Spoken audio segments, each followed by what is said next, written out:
My name is Nuno Jardim Nunes. I'm a professor at Técnico from the University of Lisbon and coordinator of the Bauhaus of the Seas project. And I have with me Klaas Kuitenbrouwer, senior researcher at the Nieuwe Instituut in Rotterdam, a big cultural institution that works in the fields of architecture, design and digital culture.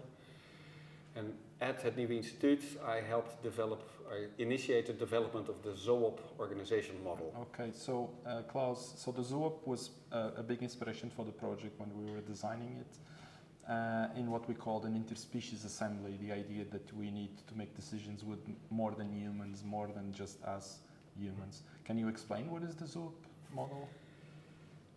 It's an organization model that basically any organization can adopt, and it does two things. It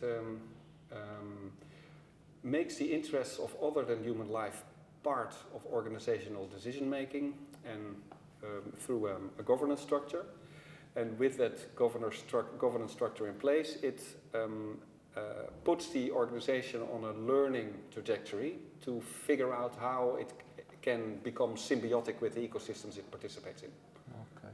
So we are here at the Vasco da Gama Aquarium, which is an institution. We are surrounded by more than human species. Unfortunately, they seem to be dead. But could this museum try to become a Zoop? And what would it require to do that? I don't know, other than what I've seen as the aquariums, I don't know what particular activities the aquarium is engaged with, but I can imagine that a place with the knowledge of such an aquarium could have a fantastic role to play as a Zoop. As it is the goals of Zoop, by becoming a Zoop you always include the goal to your organization to contribute to ecological regeneration, to basically help increase the life-sustaining capacity of the planet again, which is now diminishing through the climate crisis. And I imagine an aquarium as this one has an extreme amount of very valuable knowledge about how this could work, and an aquarium could really help, for instance, regenerate marine ecosystems, coastal waters. So yeah, in a very general term. So. Yeah. And so by trying to become a Zoop, this would mean that the organization will have to do exactly what? Yeah, it's you add to your decision-making processes, basically a person in the technical role of board observer, so it's not a board member, but it's somebody that helps steer the decisions of the board. And this person has the task to, in whatever process this person is engaged with, to always look from the perspective of the interests of the other than human life involved. So whether this is about mobility choices, or how should we do a new exhibition, or what species should we put in our aquariums on show. The speaker for the living, literally the speaker for the Zoe. Zoe is the Greek word for life in general. The job of this person is to, whenever these decisions need to be made, to look at the consequences of these decisions for the other than human life involved, and then to make sure that these interests, which are usually quite basic, it's all species, not only more than human species, humans included, need a space to live, they need food, they need a chance at forming relations. Preferably they have choice with that. Humans are used to look at these questions only from the perspective of humans, but we can expand this, and we need to in the face of the current climate crisis. And the job of the speaker for the living is to help an organization do it. So you've worked with many different organizations in many different places, and this is kind of a new concept. So the idea that I'm going to be on a board making a decision, let's say, about which exhibitions the museum should be engaged, or if I was on the board of my school, what should the school be doing in terms of space available on campus, students admitted, all of those things. That suddenly I have someone who's there speaking for the non-human entities, so the animals, the plants, and the well-being, which we know it's very important to protect. What is your experience with people understanding this model, which is kind of sometimes we complain that people don't understand completely democracy, and that's also part of why our democracy is many times in crisis, and this is going beyond a typical democratic process. Yeah, there's quite a lot of different responses. There's people who are working in the field of organization and organizational change, they think they recognize it immediately. They're often concerned with governance models and their functioning or malfunctioning. And they think, yeah, this is something, was a procurement lawyer who used to be a board member who said, this is maybe the game changer that we're all waiting for. This is such a little, actually very subtle, clearly explainable change that you make that makes everything that you do afterwards change. Like, even if you don't know yet what that will be. But of course it's too soon to say if this is true. But so on the governance side, a lot of people recognize it immediately as like this, oh yeah, this makes total, it fits in their language, fits in their models, but it's a new way to do it. If you're, for instance, in infrastructure or in a sector where that really in a very instrumental way has always served the needs of humans in a big scale, big machinery, complicated process, massive Excel sheets, then it gets very, this changes everything. So it's very hard to comprehend. Like, no, we can't go there. We can't even think we go there. Schools have an easy time usually. There are a lot of schools, particularly design schools, are concerned, and they're already in the business of transformation. This is usually what designers want to do. So they recognize it easily. Primary schools love it. Like, oh yeah, this. A lot of organizations turn out that they already do something like this, but what they don't do is integrate the consequences of it. So one of the I would say advantages of the model is that it in a way forces you, but it also facilitates you to integrate a whole lot of different kinds of knowledges that usually stay separate. And now everything you do is looked at through the lens of how it participates in ecosystem. So in a way it also is a way to make certain decision making more complex, but after that also more efficient, because you really integrate different things and you lose a lot of ways in which decisions usually work against each other. And yeah, so do you think these game changes are really needed? Because I mean, I was remembering how the Secretary General of the United Nations, António Guterres, who was actually an alumni from our school and the former Prime Minister of Portugal, was saying that you need to do these game changes. You need to start taxing not work or capital, but carbon emissions. Do you think the Zoop could be a similar kind of disruptive idea for organizational decision making? Let's be a little bit modest. I'm not assuming that Zoop will save the world. I do think, I honestly believe that if, let's say, 100 years from now, we still have pockets of recognizable biosphere, it will be because we do things like Zoop. We need to really stop thinking that sustainability, as in doing things a little bit less toxically, will change enough to make it out. This is not going to happen. We really fundamentally need to make a change. And Zoop is designed as an extremely pragmatic process to go from here to take you through that change. So I do think things like Zoop are essential, yes. Yeah. But there's many other things that you can do. Yeah. Okay. Yeah. One of the things that I'm, in my point of view, as you know, I also shared a great research interest in this model and more on that, on what an interspecies assembly could mean, and we can talk about that. But one of the things is that you rely on the speaker of the living, and to what extent is this person entitled to speak for the non-humans?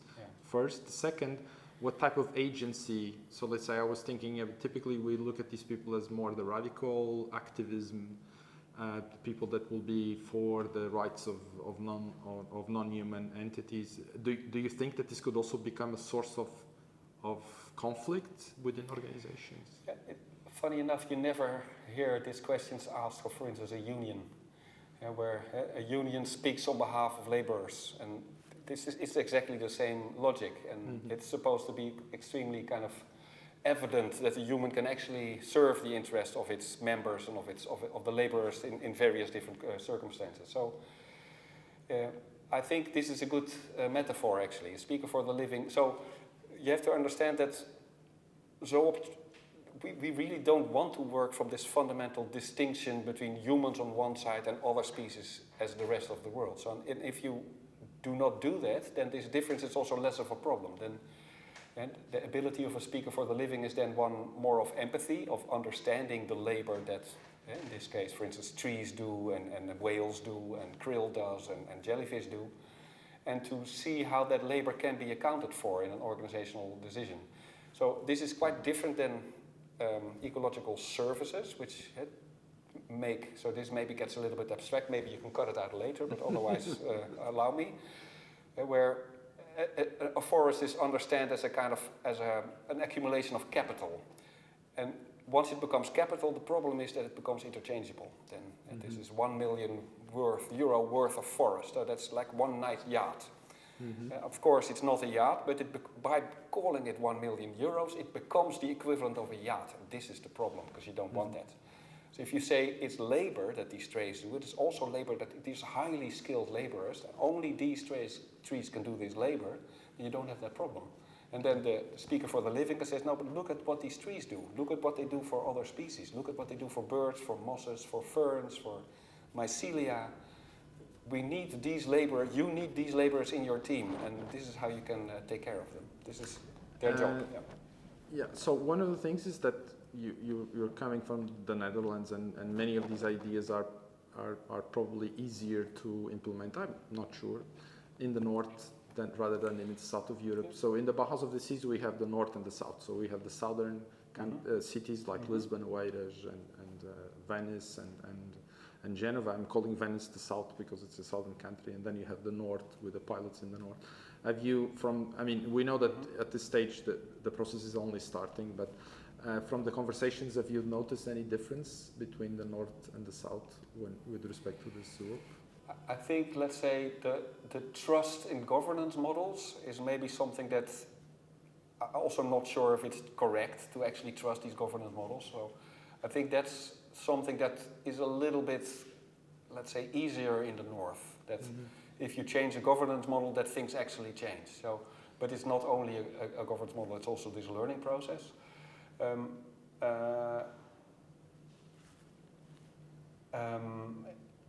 I find it, I want to be very careful with the generalization, so I don't think there's this clear north-southern division. So far, and certainly within the Bauhaus of the Seas, I've not noticed the difference very much. I think that, your own example, the Weira's idea of how to do a Zoop how to use the Zoop model into developing the concepts for a new museum on the Tagus River is a fantastic way to do a Zoop. So, I mean, if we can be exemplary of this difference, I don't see it. Yeah. Okay, but we were discussing the fact that in the Netherlands, some cities are already thinking about making neighborhoods or communities Zoops themselves. Perhaps what you're saying is quite an interesting observation, is that in Portugal it might be as easy to do a Zoop, but probably not necessarily related to a traditional institution like a city hall or a city council or the government, because people tend to trust less the institutions. I think the trust in institutions in the Netherlands has also diminished significantly over the past 10 years. But traditionally it's quite high, you're right. I think the problem, I'm not sure if it's easy, because another thing about particularly Dutch culture is that decisions tend to be a little bit fluid, for instance. That it's not like, okay, once we say it's this, then we don't come back to it. There's always, because it's kind of particular democratic culture, you can always like, oh, but wait a minute, we need to revisit this because we are thinking about, so this is also, so it's different, but it's not necessarily easier. Sorry, you were asking whether the trust in the institution helps, but the thing about, so I think to be honest, I don't think it's easy for any city to adopt the Zoop model, no matter where you're from. It has effect on a particular scale.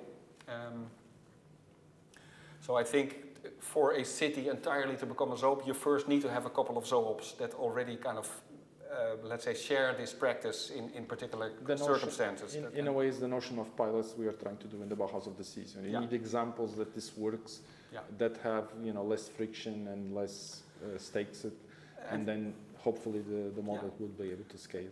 Yeah, and they need to be different also, that you can see it plays out differently if you're a primary school and if you're a building company, and that all that works. And all these kinds of organizations have a part to play in developing a regenerative culture. And then at some point it becomes obvious for a city or maybe a city neighbor, a city part, a city, to adopt this logic as well. Then it's no longer a big deal. And also they don't run, this is of course the case with public governance always.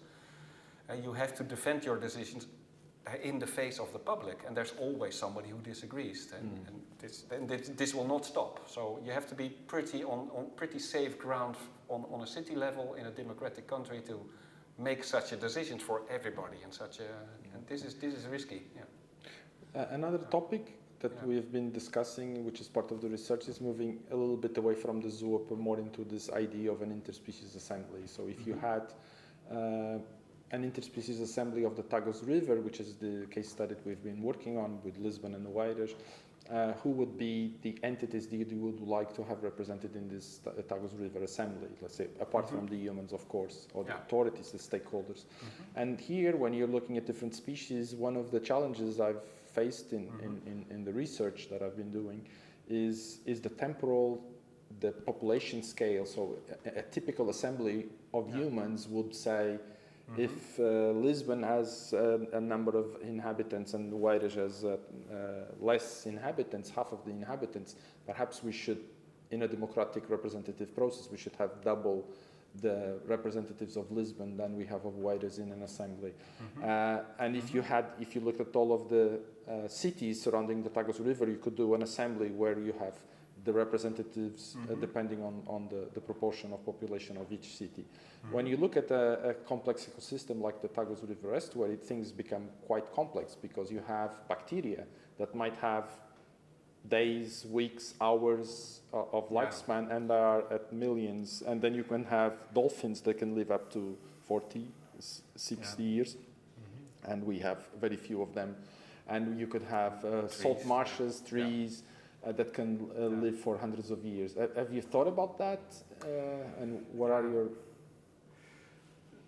I've not thought about this in a very specific, like, let's tackle this problem kind of way, but this is let's say the assumption of a Zoop is that humans are not outside of ecosystems, they're participating in it, but they, in a way, either lost or never learned the ability of how to do this in such a way that this entire ecosystem thrives. So we don't really do this species by species, time frame by time frame separation logic. This is, there's no, you cannot do this also. You cannot pretend to be able to do it. You have to be human in such a role, in such a multi-species assembly, and you have to take up the role that humans can take up. Like mostly, as far as at least my reading goes, and my observations, it's like particularly humans have the ability to look at the world through the eyes of others also. This is what art is all about, to shift perspective. And there seems to be no other species that can do it as well as humans. So this is the ability we need. This is our moment, like to use this ability, to not stick with the limited time bound, but to say, yeah, we don't know, but what would it look like if we think of this Tagus River Museum over the course of the lifespan of this tree that maybe lives for 400 years? Or so what you're saying is that in terms of the change that a model like this could bring about, having a speaker of the living, one person that speaks, is probably enough to make the other humans reflect a little bit on their decisions and actions. Yeah, this is a little bit technical, but okay, the speaker is the person that is responsible and becomes the focal point of attention, but in fact there's a whole network of other knowledge behind the speaker that the speaker cannot know everything and should not pretend to know everything, of course. So there's a whole lot of other advisors that the speaker can talk to, but it's their job to kind of represent this insight in the organization. But so there's a lot more than just one person that is then So you touched on another topic that we were actually discussing, which is the fact that can we use AI and large language models in particular to replace the speaker of the living with this artificial model that has been trained on human data to speak on behalf of the human, Yeah. of the non-humans. Yeah, I think there's You were very skeptical about it. Well, You I think can there's, be. but I also got to see I do see a potential. No, but I think there's three important things to concern. One is that no organization will trust an AI to advise them and not feel themselves entitled to overrule the advice of an AI. This is a machine, and furthermore, we trained it. So it's basically we're talking to ourselves. Mm-hmm. So you cannot do it without a human to have. Also in the legal system right now, and this will take a long time. It's humans that have to make. They can be held accountable. AIs cannot be held accountable. Otherwise, it's people that build the AI. Oops. Sorry about that. So that's one thing, but you could think then this brings up the possibility: what if a human collaborates with an AI? And this is an interesting possibility. And then how to train it is of course a big concern. I mean, ChatGPT currently is I don't know. I've not tried, but I'm not sure if it's really. This is probably the wrong example. Also, if it's actually able to. If there's enough data on the internet for this specific task for ChatGPT to take on this role, so I would trust it as an advisor on tell me what earthworms in this soil would need in terms of resources in the next 40 days. That kind of answer, maybe it has an answer, but not what does the earthworm feel. Of course, humans also have a hard time with particularly earthworms, but with dogs and rabbits and birds, it's fairly easy. So, assuming that you can train a model to assist a human, I think this is interesting. So that's the second concern, and the third concern is, I think, the particular energy and material costs of running large-scale AIs. Yeah, and if that is hurting your ecosystem more than you can heal it through its advice, then it's not. Yeah, then it defies the purpose. Yeah. No, but I mean, we've been talking about that, and I've also been thinking. I think you do have a point. The fact that you could. Originally, the idea that having an AI replacing a human could kind of dilute some tension that could have happened in an interspecies kind of decision model. But it's true that what you were saying could also happen. It's that because it is an AI, people will tend to just ignore it, and the speaker of the living loses the power to actually influence decisions. Yeah. So. I also think that the Zoop is not intended to be without friction. This is, of course, all these decisions become extremely political at some point. And but this is the process through which it becomes. Let's say this is you never learn from things that go right. You only learn from things that go a little bit wrong. And then next time you try differently. So you need painful discussions in a Zoop, and that's how you change. Yeah. So and an AI is probably not able to. Really enter a painful discussion also. Yeah, it's been trained to be too polite, probably. Yeah, or if it's impolite, we just switch it off. Shut up. Yeah. Okay, just to finish up, there is another element of the Bauhaus of the Seas, which is to be interspecies, which is what we've been talking about, but to be also intercultural, and which I think it could be the topic of another discussion, but to be intergenerational. You were saying that primary schools, for instance, are quite open to the Zoop model. Do you think that this might bring about the change that we need so that the kids in schools learn that decisions can no longer be made without taking into consideration the other non-human entities, and they bring that back?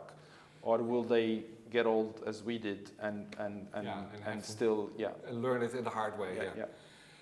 Funny thing is that most kids actually do this. They don't have a hard time at all. They don't have to learn to take the needs of trees or rabbits into. But this is what they do anyway.